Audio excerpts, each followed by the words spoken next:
Today is Christ the King Sunday, sometimes referred to as the Reign of Christ Sunday. It is the last Sunday in the Christian liturgical calendar. The calendar begins with the season of Advent, usually around the last Sunday of November or the first Sunday of December.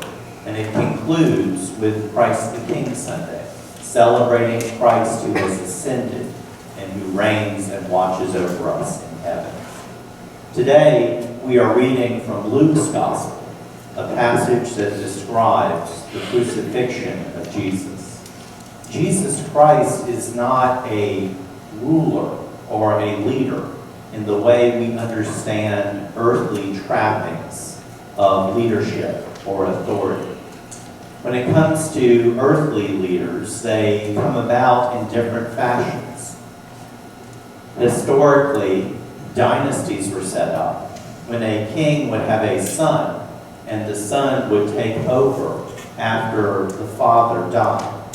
The longer a dynasty, the longer a family stayed on the throne, the greater the stability it represented for that country.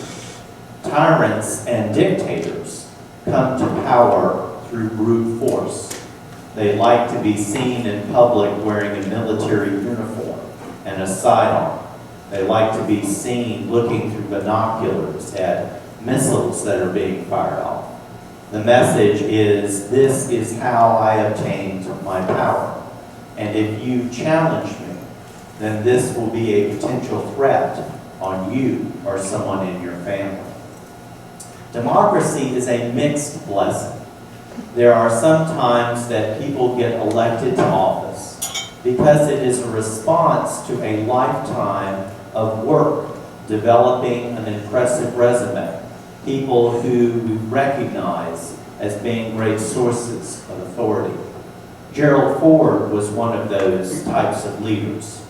According to one of his biographers, he was known for a career of being able to reach across the aisle and work with people of different parties and reach a consensus in passing legislation. Whenever Richard Nixon was looking for a new vice president, his advisors all said to him, if you want someone who is not at all controversial and will easily be confirmed, it would have to be Jerry Ford. Of course, with democracy too, you can also get the types of candidates who are better at being elected than they are at leading.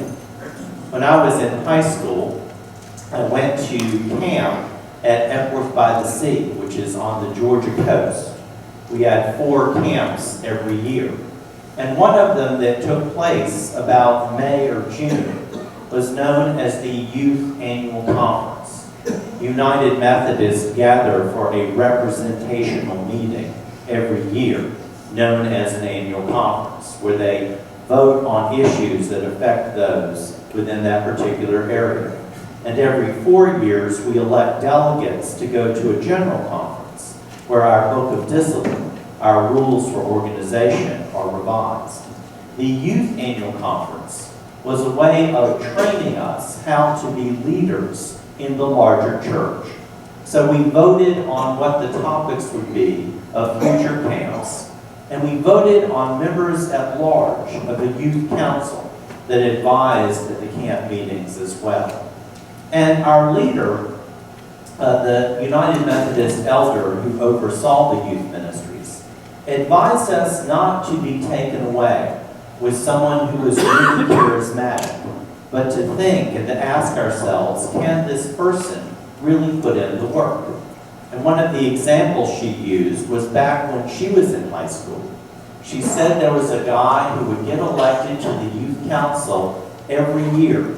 They referred to him as the Phantom because he would show up for the youth annual conference, get elected, and they wouldn't see him again until the following year.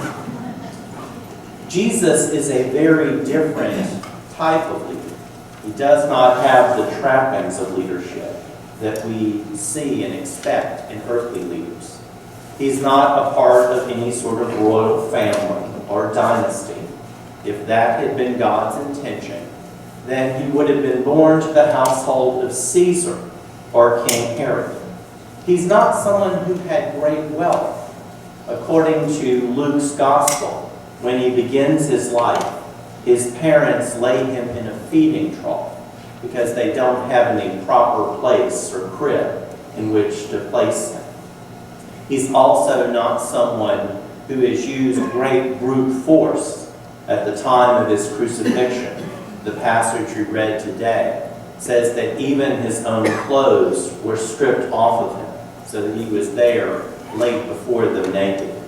That was a common practice because it was meant to render someone completely defenseless, unable to hide a weapon or anything like that, and also meant to humiliate someone. That was true at the time of the crucifixion, and it's true in our time as well. If any of you have ever been a patient in the hospital and laid bare before complete strangers, you know that no matter how skilled the healthcare providers are at bedside manner, it's still hard to hold on to your dignity during times like that.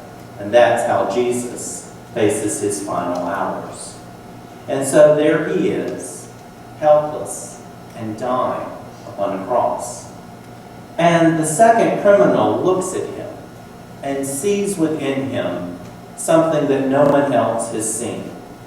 Jesus is being killed because crucifixion is the way that insurrectionists and terrorists were killed in that day. But he recognizes that Jesus is no terrorist and he's no earthly leader. Rather than someone who rules by brute force, he gives up his power and leaves himself completely defenseless. Rather than being someone who intimidates others, he prays for forgiveness for the ignorance of those who are crucified. Rather than using his miraculous powers to help himself, he gives those up in those moments. Jesus redefines authority and leadership by using love and mercy to replace authority and honor and dynasty. He uses his helplessness, his woundedness, and his pain in order to obtain salvation. This second criminal recognizes something in him and makes an observation that's not an observation about what is going on, but a profession of faith. He silences the other criminal, says that they are receiving just punishment for what they have done, but recognizes Jesus' innocence, and then professes him as God's Son by saying to him, "When you come into the fullness of your kingdom, remember me." And Jesus assures him a place in paradise. What the gospel writer Luke is laying out for us is the model of conversion. Like the criminal, we confess our sins, we profess Christ to be Lord, and we enter into God's kingdom. Like that criminal, you and I profess Jesus Christ to be Lord because we believe that Christ is the one who saves. Amen. Our